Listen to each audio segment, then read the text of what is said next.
Painting through with pastel pencils. Welcome into my studio, and this is the finished drawing that I'm going to be working towards on this part 1 of Through in Pastel Pencils, and it's a complicated looking subject, and my whole idea with these short videos is to actually simplify the technique and show you, you can manage this. It's not a problem. I'm using limited supplies. I use different supplies though, because some people have got different things, so you haven't got to go buying new supplies all the time. There's a few ways at which you can, complete the same type of thing. And by breaking the subject down into simple step-by steps, you're gonna surprise yourself if you have a go at this project. So to start with, let's have a look what I've got on the easel. My flat easel is just a piece of MDF board. I've taped to that my pastel matte paper at the bottom, and I've put my drawing on of the tiger. Now you can transfer your drawing using transfer paper, you can sketch it direct, you can use a grid method, anything you want, that's totally up to you. On top you can see I've got my reference photo, and to the left my pastel pencils. Now my favorite brand are Carbothello, and they're a good price. They've got a great range of colors in there in the set, especially suited to wildlife. On the right hand side I've got Conti sticks. Now these are like a compressed hard pastel that I like to use quite often for the underdrawing or the underpainting of these pastel animal works. And because they're quite hard, they behave very much like a pencil. So if you just got the pencils, you can use those instead. If you wanted you could put the underlay down with a softer pastel, so that would be your soft pastel sticks or pan pastels, and I'll show you pan pastels in another video, so you can choose those as well if you wanted to. So there's a few ways at which you can start with the underdrawing, and in this video I'm going to use these Conti sticks. So the first thing I'm going to do is actually select some of the sticks. As I said, you could use the pencils and go straight in with those. So what I'm doing, looking at the stick, offering it up to the actual reference photo, putting a little mark perhaps on my pastel paper so I can see how it comes out, and I'm selecting what I've got that's nearest to the colors. Now you're never going to have every exact color, so you've got to make do with what you've got, otherwise you're going to have thousands and thousands of different colors, pencils, sticks, and it's going to cost a lot of money. The main thing to get right is the tone, the lightness and the darkness. The color is not as critical. So what I'm doing is selecting a few sticks. As I said, I've got a black in there, and then I can just, what I'm going to do to start with is block in the stripes. So I'm just using the stick on its edge, just using it like a pencil. Now these sticks I find are quite a bit harder than the pencil, and because the pastel matte paper is a sanded paper, it means it's just slightly textured, slightly rough, it holds into the paper very well, so it doesn't go creating a lot of dust, it doesn't fill the tooth of the paper up too much, and it stays in its place. And that's what I want with these underdrawings. I also want a bit of texture in there, so I'm not trying to create a very smooth finish. So perhaps if I was doing a very even background or blurry background, I'd use softer sticks then, so that I could get a good blend. But I don't really want a blend with this. What I'm doing with these sticks really is drawing with them and putting everything in its place. I'm getting the stripes in there because then I know exactly where they are. And the thing is, it's surprisingly easy to put a stripe in the wrong place and fill in an area that should be white with dark, and if you do that you're never going to get the white back. So that's why I'm doing this early on, making sure I've got everything in the right place, because if I ruin it and do put a dark in a white area, I can just cut a new piece of pastel matte paper and do it all again. It's no big deal. So I'm just going to continue now to block this in. So even when I'm using these sticks, I'm going in the third direction, because you never know what's going to show up actually in the finished piece. So, taking the time just to make those moves in the third direction is going to only add to the realism. It's never going to detract or cause a problem. So you might as well just get into the habit of always doing that always going in the direction of fur growth.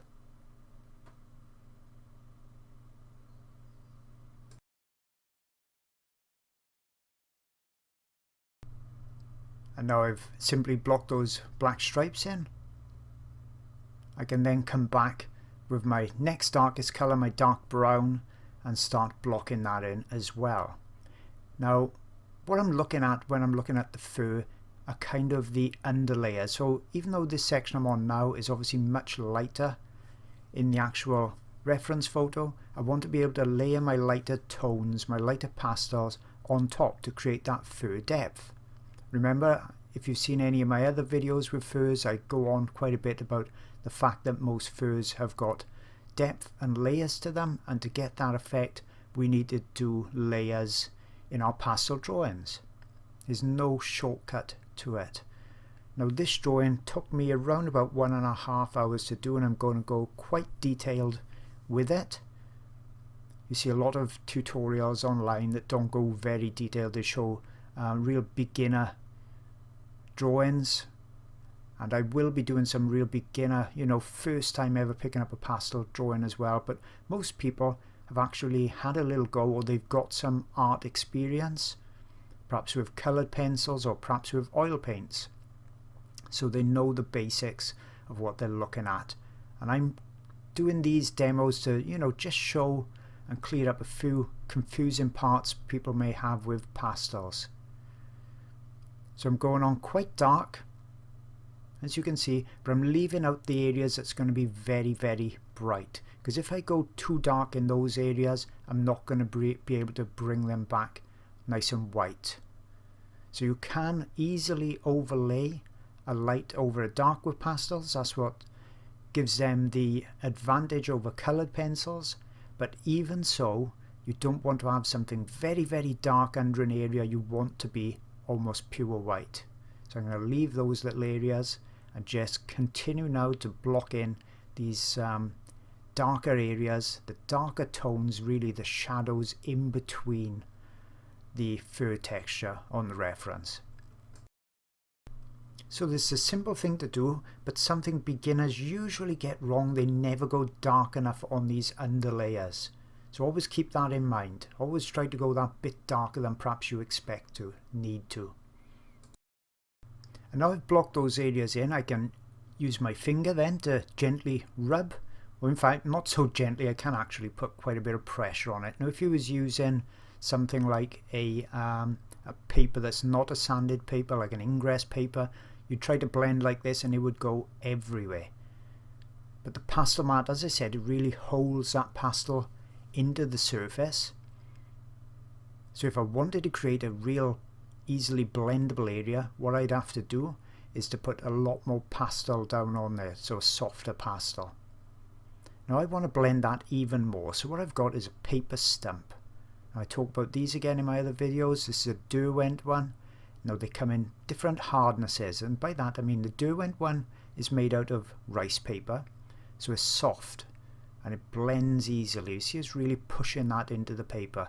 Now you find other ones are quite hard, and you'll tell as soon as you feel them. The softer ones are kind of squidgy to feel, whereas the harder ones really are very firm. Now the hard ones are very good if you want to blend an area but keep it in place, and you'll see me do this with the stripes later on. But at the moment I'm using that on his side a bit just to smudge all this brown into it, and it's creating almost a monotone. So it's getting those darks in the right place, so I know exactly where they're going to be and I can build on top of these layers. So just continuing that blend. When I want to do the stripes, I'm using that harder stump, because that's really just forcing it into the tooth of the paper rather than spreading and blending. Okay, so nothing complicated about that so far. So now I've got that blended in, I'm coming in now with a slightly lighter Conti stick. Now these Conti sticks can also be sharpened, and you can do that just by sharpening the edge on a bit of sandpaper or glass paper, just to create that kind of a pencil point. but more often than not I just use it with because they're square, they've got edges automatically, so I just use them like they are. Now you can see what I'm doing is going in the fur direction. I'm not covering everything up, so I'm still leaving darker areas in between these strokes, and I'm not doing all my strokes uniform like a picket fence. They've all got slight variances in the position of them, as you will see on the reference if you actually look at it. Now every now and again I'll turn the stick around, so I'm using a different corner, or I'll flip it around, so I'm using the back end. That's just because those corners are still sharp on there.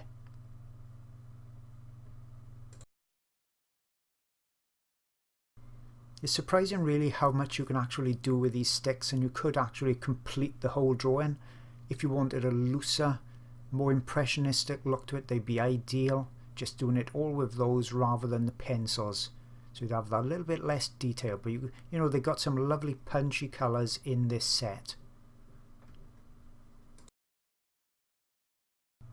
Okay, so it's time to get a little bit of this white area in now, I think, so that I don't get confused by that. I want to try and keep the whole drawing pretty much going at the same level of completion. So I don't want to just complete, say, the top left hand corner and do it all right, perfectly finished, and then find I've got to move on now to the next section, which is kind of how a lot of people work with coloured pencil. But I like to use a kind of technique that I do when I'm doing oil paintings as well, because these techniques with pastels are very, very similar to oils. So I like to keep the whole painting or drawing going along at the same type of level, and then I can build all of it up on top. Now makes it much easier for me then when I'm selecting colours. I've got the same pencils out that I'm doing on the left side of the face to the right side, and I haven't got to keep trying to wonder and match up the colours of the pencils when I'm going from one area to another. So I'm still using those large sticks. Well, they're small sticks but large compared to a pencil. And the other thing I like about these Conti sticks is when you compare them to a pencil and the actual lead of a pencil, you get a lot more for your money's worth. So if you're doing everything with pencils, you're going to wear them down very, very quickly. Whereas the Conti sticks are a much cheaper way of blocking in. Now I'm just trying out a few pencils now, just looking to get the colours and building those layers up slowly, so I'm not going straight to the lightest tones straight away. Now the thing with pastel pencils, they are fairly soft. All of the pencils are a little bit different from each other when you're talking different makes. So I find the Caran d'Ache, which are a very expensive pencil, I find them a bit too soft for me. Now the Pitt pencils seem to be a little bit too hard, but try them out for yourself. Lots of people get fantastic results with the Caran d'Ache, lots get it with the Pitt, and also lots with these Carbothellos as well. So, you know, buy a single pencil, try them out. So you can see I'm going in the fur direction again, and you can see the areas when you look up to the reference how much lighter I actually need to go. Now you've got to bear in mind as well, the reference photo, as I say on lots of my videos, it shows up different on the camera than pastel. So the photo always, for some reason, the lights look a lot lighter than they do, and the pastels usually on camera for some reason look a little bit darker. So it'll never be a perfect match. And a lot of this video you're going to see me doing the same technique, so that's the points then that I'll speed up, and when I'm doing something dramatically different, that's when I'll slow down and really talk about the instructions for that part.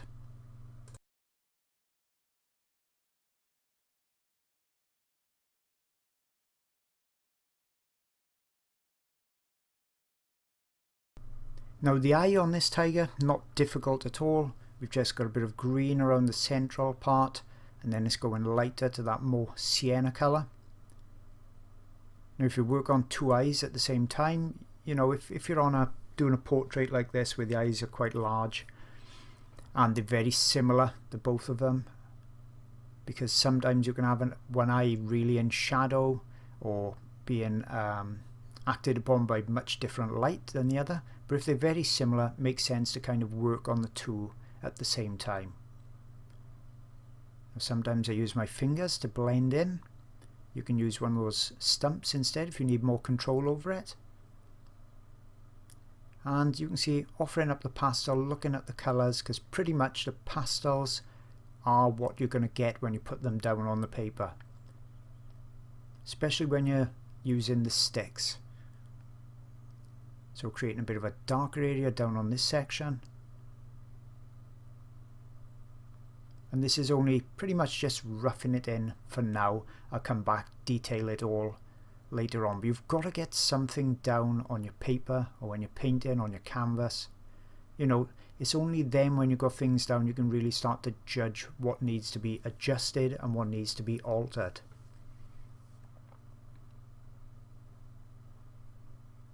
And spend that bit of time as well selecting your pastels, selecting your pencils. Don't rush in too much. It can be all too easy. The way we are these days, you know, perhaps our concentration is not as great as it used to be. We're all very much want immediate things now. So take your time, select your pencils, select your colours before applying.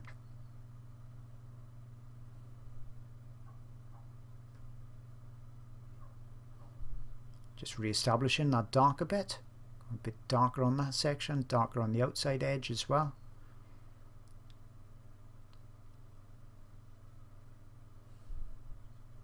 And then just a suggestion already of a bit of highlight, just gives that eye that bit of a glossy appearance, and then I can come back in then and really go to town on those eyes and really detail them up.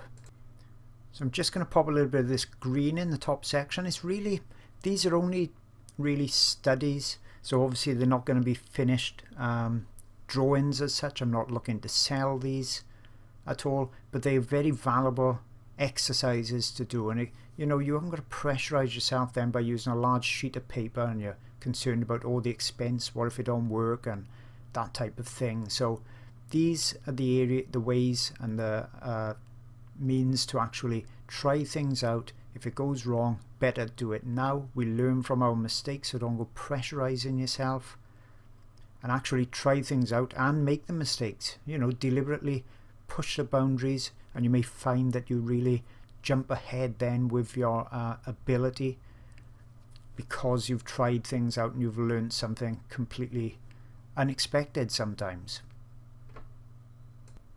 So what I'm going to do now is come in with my black pencil, so it's gone a little bit softer now compared to the sticks. It's given me, by using a pencil, I've obviously got more control over it, and I'm going to darken these areas up, and any other areas that need to have kind of a shadow in them, I'll darken and put that black into those areas too. So I'm getting the darks down before I'm getting the lights on top, because on pastels, like oils, we work from dark to light most of the time. So I'm just going to continue now adding this black pencil in various places.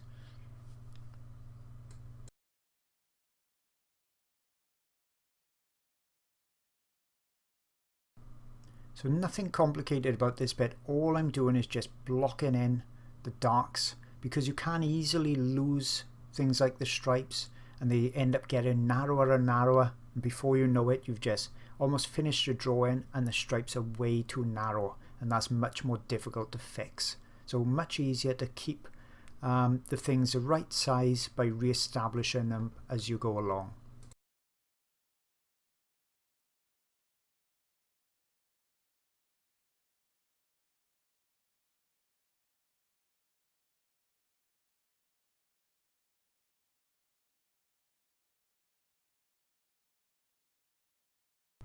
And this is that harder stump now, so it's a much firmer feel to it. It's more of a compressed paper rather than a rice paper, and using that then to push into the black stripes, just to darken them down and push them into that tooth of the paper. Okay, so now it's time for me to start selecting lighter colours. Just getting a rough idea by offering it up to that reference again. So I need to build the layers now, going lighter and lighter.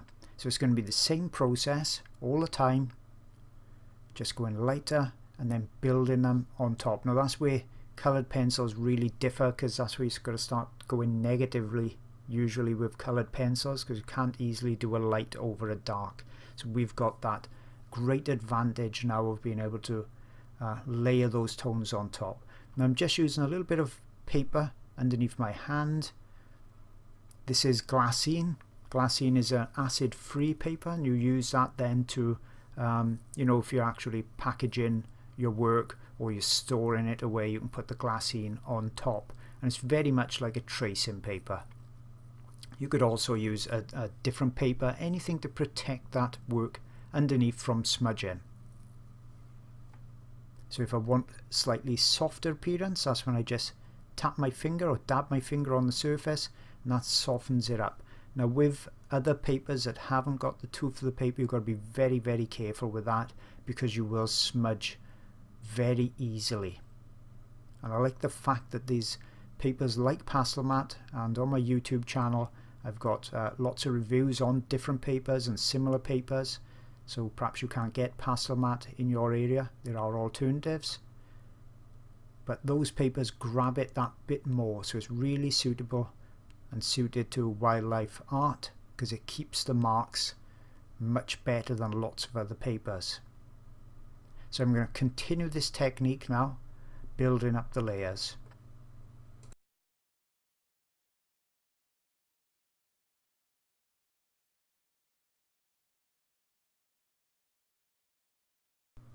So continuing that process. Now I know this has been speeded up a lot, but it is quite a fast process anyway. 2 hours or say hour and a half or so to do this drawing is actually, you know, pretty quick, and I'd estimate with coloured pencils it probably take me more like 8 to 10 hours to do, and with oil paints probably about the same as with the pastels. So oils and pastels very, very similar in technique and speed and the way you apply it. You see, just building up those marks gradually.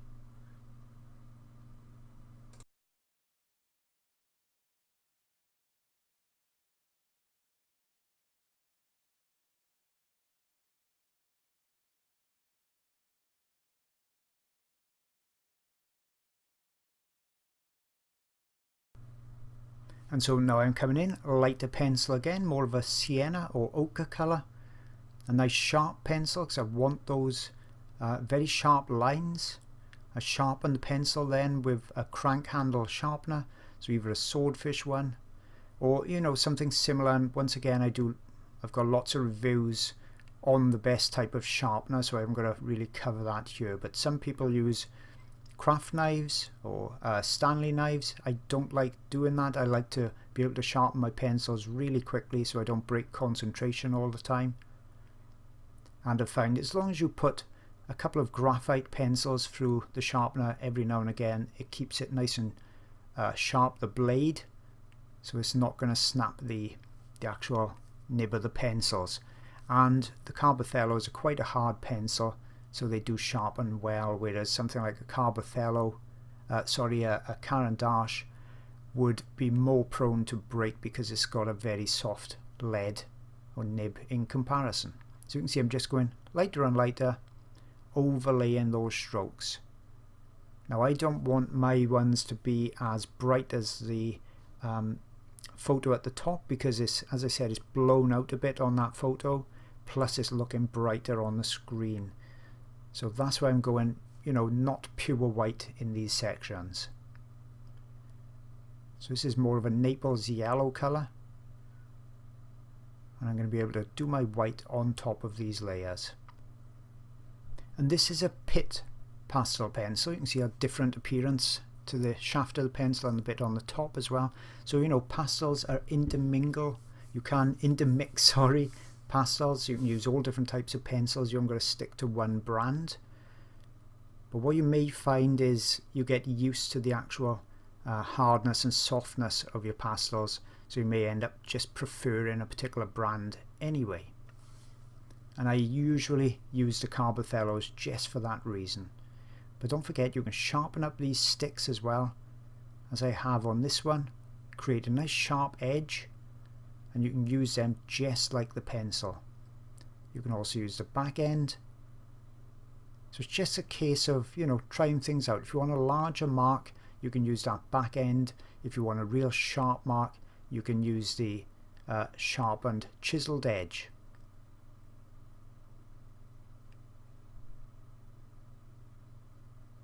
I also like to have a little bit of a border around my drawing, or a piece of paper on the side, so I can try out the colours of the pencils before I commit to actually putting them on the drawing itself.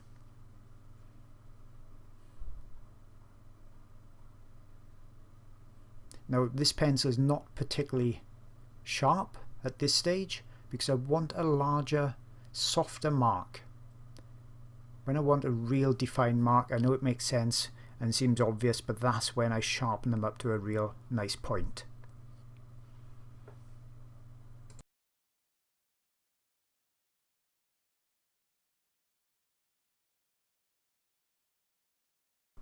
So we're much lighter now, and exactly the same technique. All it is a lighter pencil. So you can see, keep in your mind, we're working almost always from dark going to light.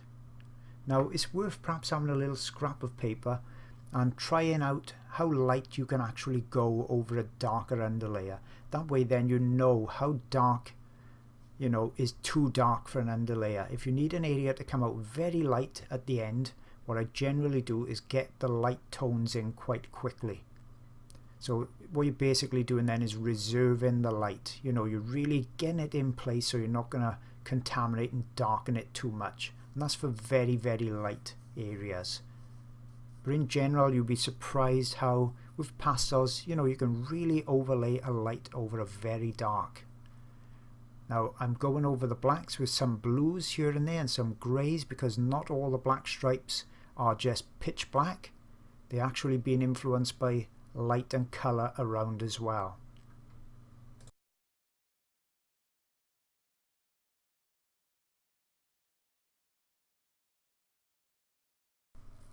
So now I'm re-establishing the darks. Now this pencil is a Caran d'Ache and it produces a real nice dark. As I said, they're a bit softer, so I don't use many of these. I've got a dark brown, a white and a black, and they're ones I use occasionally. It's not something you have to buy, but they are ones that I find quite valuable. The dark goes that bit darker than Carbothello, and the white a little bit lighter white as well. So I keep those for those, you know, stages of very dark or very white.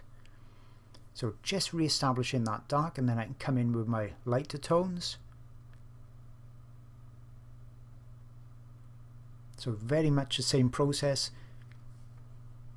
and it's quite a fast process as well compared to coloured pencils if you was working this detailed with coloured pencils. So here's my Carbothello. You see it's sharpened to a nice point. It's surprising how much pressure you can put on there as well without it breaking, but that's something you've got to try for yourself to get the feel of how hard you can actually push. Sometimes you can push up into the dark areas, because if you go into the dark area and pull it down, you will contaminate a bit of the light. If you're going over that again, it doesn't really matter, but you know, on those final strokes you may want to put perhaps an individual hair going into the dark. That's where you can push up like that. And you can always wipe the nib of the pencil against a bit of paper by the side, or a little bit of cloth, just to clean it in between those individual strokes when you're doing those critical ones. So you can see how this is overlapping very easily, very nicely, going nice and bright. And I'm spinning the pencil around every now and again, and that stops it having a flat edge.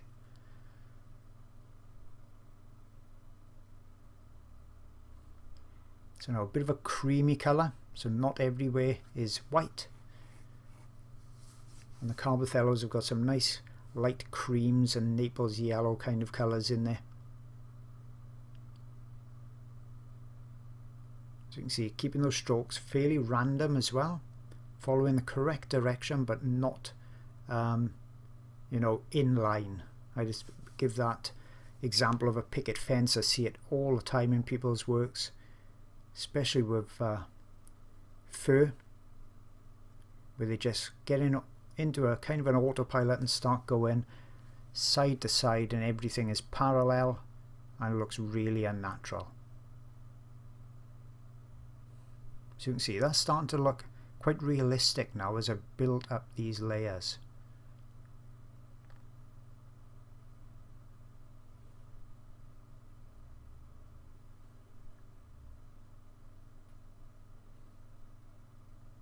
So I've got a few of the colours I'm using most often in my hand, so that I haven't got to keep looking in the set. And that speeds things up, makes it much easier.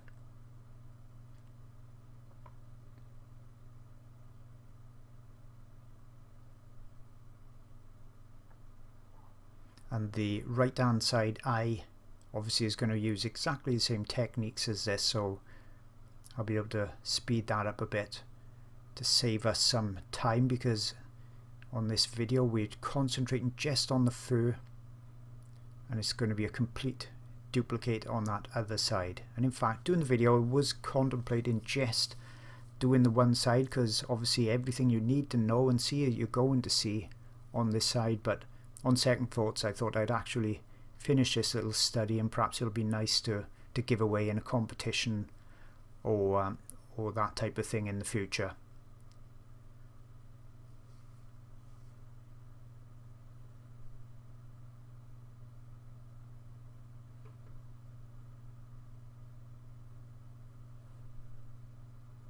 So just building up those layers, one line on top of another. You can see now why I went that bit darker initially, so these lighter tones will show up.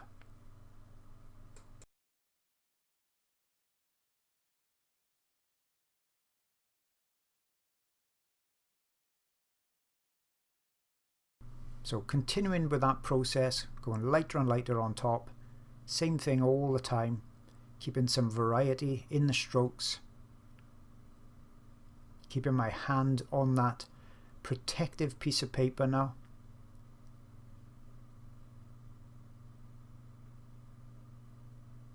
So same technique, you see how much lighter I'm able to go there over that slightly darker underlayer.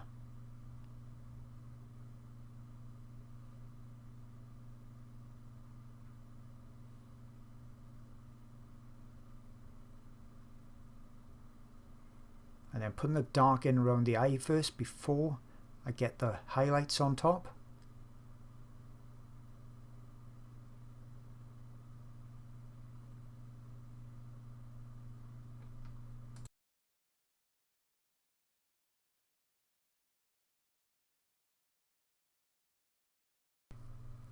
So that's really light tones gone in now.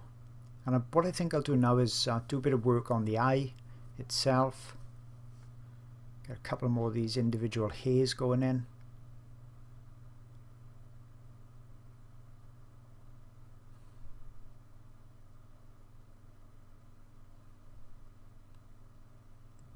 Now I could have worked on that right side at the same time, but the thing when you're putting in the detail, what you don't want to be doing then is really resting on top of it.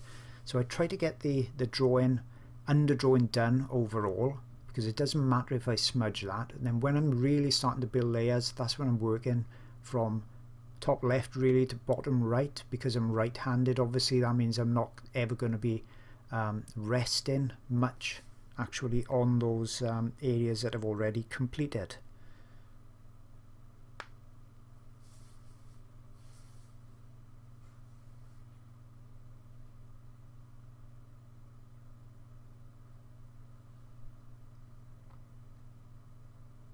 So just softening that a little bit with my finger. And now I can select some pencils, and I think I'll come in and start to go around this bottom section of the eye, and then I can do the eye itself.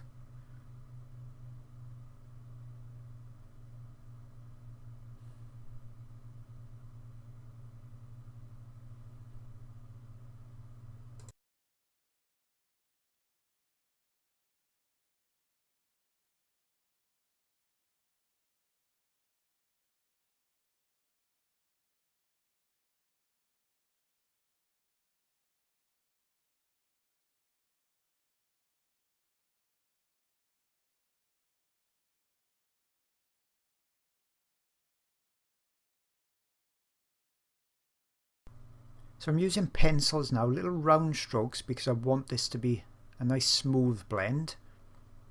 The pencils, as I've said, are a bit softer, so they're easier to blend, but I've still got the control then over having that point, so I can place it exactly where I want it to go. So lightening it.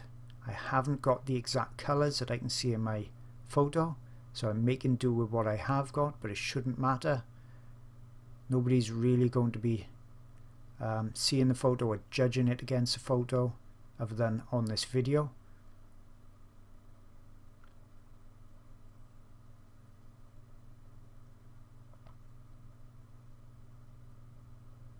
And a bit of lighter green on this bottom section. Some lovely colours actually in these eyes.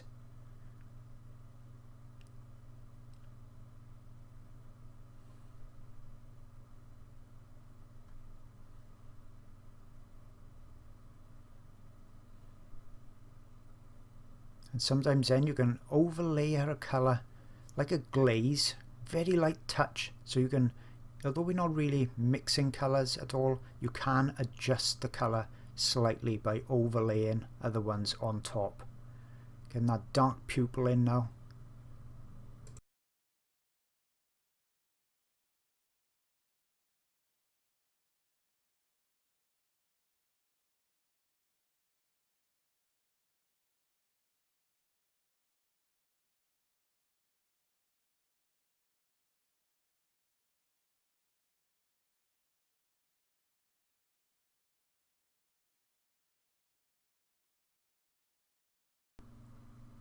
So you can see also I'm using this Caran d'Ache, you know, that extra black. And if you want to go even blacker on your subjects, you can get Prismacolor new pastel sticks and sharpen them up, and they go very, very dark, and you see me use those in some of my other main videos.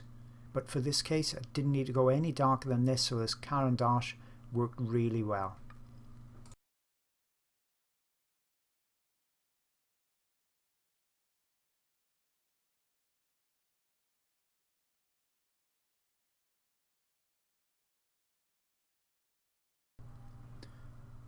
So the gentle shading as well, you don't usually want too hard edges in the eyes. Obviously some subjects are different than others, but to get that rounded look usually is blended out a bit on the edges.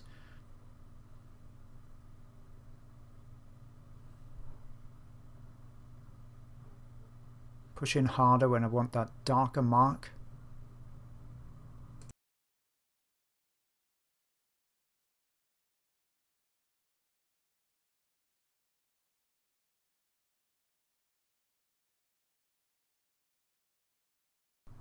And then coming in with a light blue highlight that'll really set that eye off, make the realism really start to pop in there. And then a light grey. So don't always reach for a bright white in the highlight. It's generally not bright white. It's generally something like a blue or a grey.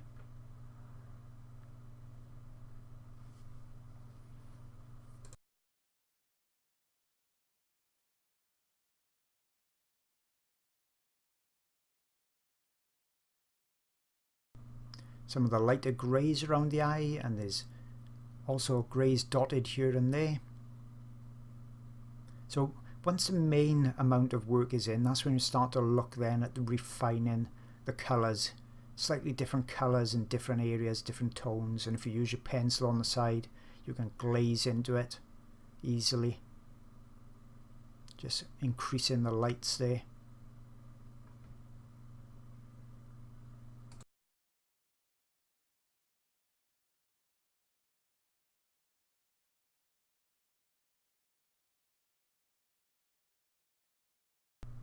Okay, so left eye pretty much completed. It's time to work on this right hand side as we look at it, and now I'm going to speed it up quite a bit because it's exactly the same process again. Going in, establishing the darks, then working lighter, lighter, lighter, all the way to my highest highlight in the end.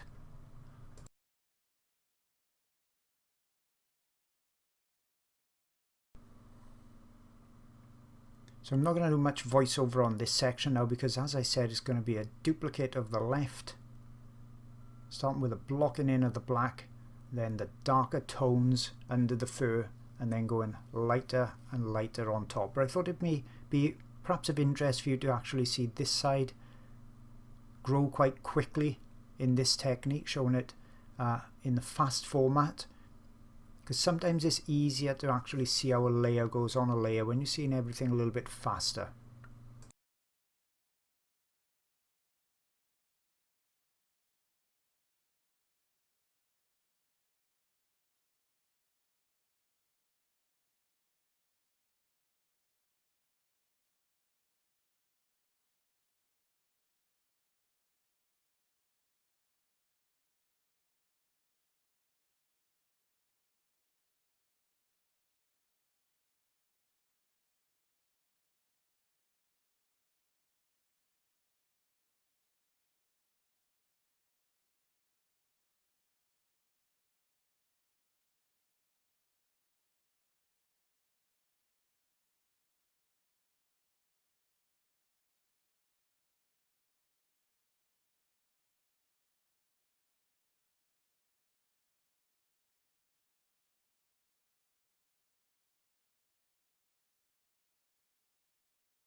Okay, so with both eyes up to the same level of completion, what I'm really doing now is looking at the drawing as a whole and making slight adjustments on both sides. So if I need to darken an area now, as I am here on this bridge of the area in between the eyes, darkening before I actually go in with lighter strokes on top. So I'm using a dark grey, it's not a black. So remember, not all darks are actually pitch black either. There are different tones in there, and that's what makes a good drawing different from a real beginner's type of drawing. They don't seem to see all the subtle changes in there. So as I say, working as a whole now, just to add refinement here and there. And you can spend as long as you want on refinement type of stages like this as well, but you've got to be careful that you don't overwork it. There can be a stage sometimes where you're doing things that don't even make a difference. Perhaps you're sitting, looking at too much detail. I like to view and sit back from my drawing quite frequently and look at it from, a good 4 or 5 foot away. So you're not getting caught up a lot in what's really unnecessary details.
Now I'm really coming to the final stages now, and something you can do is actually use a coloured pencil. So that's a coloured pencil now, not a pastel pencil, to just drag out a few of the tiny white hairs and the black hairs. Because you can get a sharper point with it, it will layer over to an extent, but I only reserve it for just the odd individual hair, and it's just something I've started doing on this drawing just to try it out. Now I wouldn't want to do much because coloured pencils are waxy or oily, they'll give a different type of reflection. So if I was blocking in a large area, you'd see the pastel would be very matte and the coloured pencil would usually be shiny, which I wouldn't want. But for individual hairs you don't really see it, and it gives you, as I said, that bit more control because you can get a nice sharp point on it. There's various different coloured pencils you could use. I've got a video on YouTube that shows which ones come up the whitest. You can see I'm just pulling out just a couple of hairs here and there. But it is quite effective. And you can push obviously that bit harder with a coloured pencil as well before it breaks.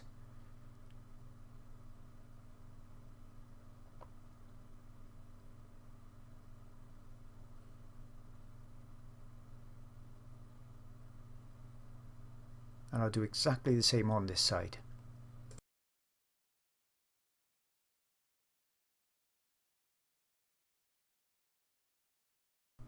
And then with the white done, I can come back in and do the same with the black.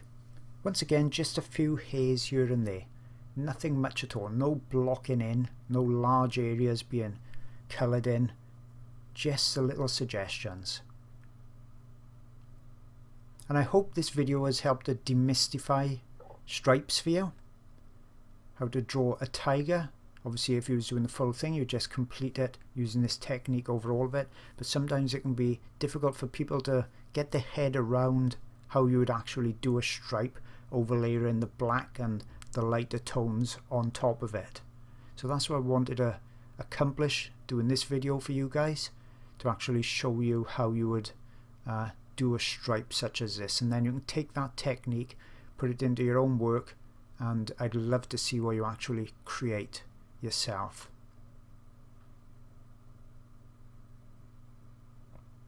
So I'm just going to do a couple of more strokes here and there, and then I'm going to call this little study done, and then I can get on with the next one in the series.